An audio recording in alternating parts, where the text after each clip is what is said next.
particular, remember we did that hips and knees. You can actually do the hips and knees / osotogari more violently on this side if you need to.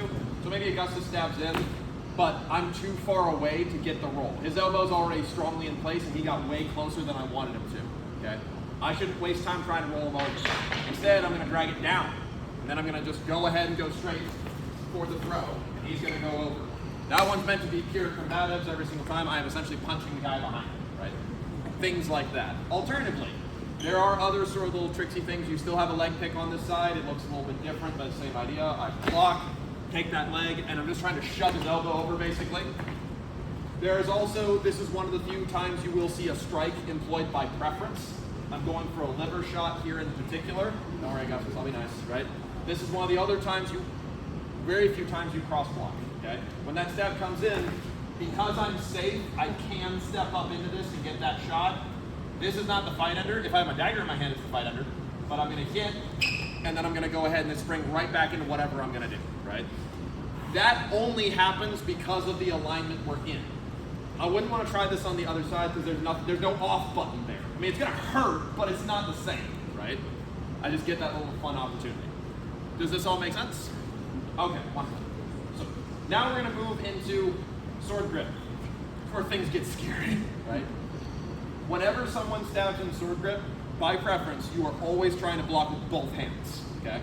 Because he's coming up rather than down, I can also go ahead and block thumbs forward rather than having to use the backs of my hands. You can still use the backs of your hands, but the strongest shape you can make, you take your left hand, you lay your right hand over it, so that way the thumb is on the middle finger / the index finger. Kind of makes like a little messed up butterfly, right? This is a good strong shape that can take whatever he's throwing forward, okay? But again, there's also cross blocks or all sorts of things along those lines. With shorter, more modern knives, you'll probably see a lot more of this sort of cross blocking, but those knives don't reach as far, right? With these, I want as much distance as possible. So, when he goes to shank me, push yourself back, kick those hips away, get those hands up nice and far, okay?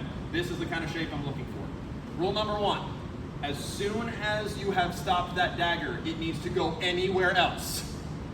Anything, even just the slightest movement to the side saves your bacon, because he can just keep pushing forward, and of course, because I had to do 2-on-1, that is free and clear.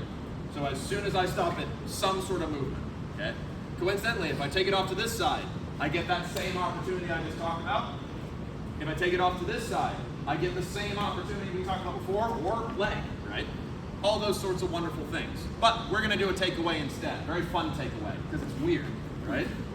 So, this actually is where the benefit of there being, in fact, we're gonna switch out daggers real quick. The benefit of there being a longer dagger works in my favor.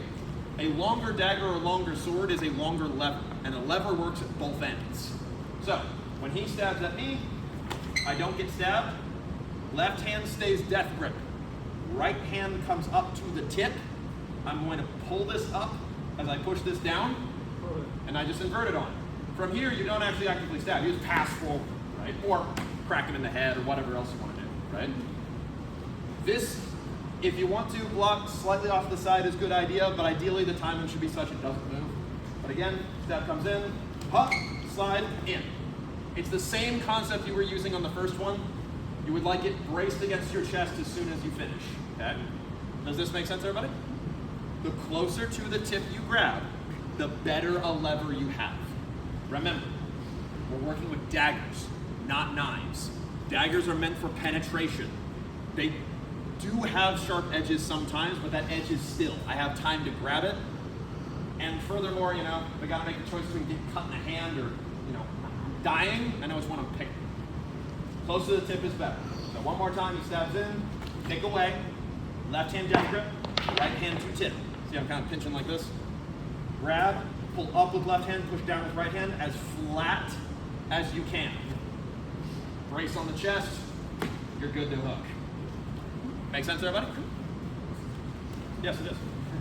That's an extra disarm. All right, go ahead and grab your partners. Let's start working on this. Those of you with the rubber daggers, take your time. They'll bend in your hand, so really work on that lever. Go for it.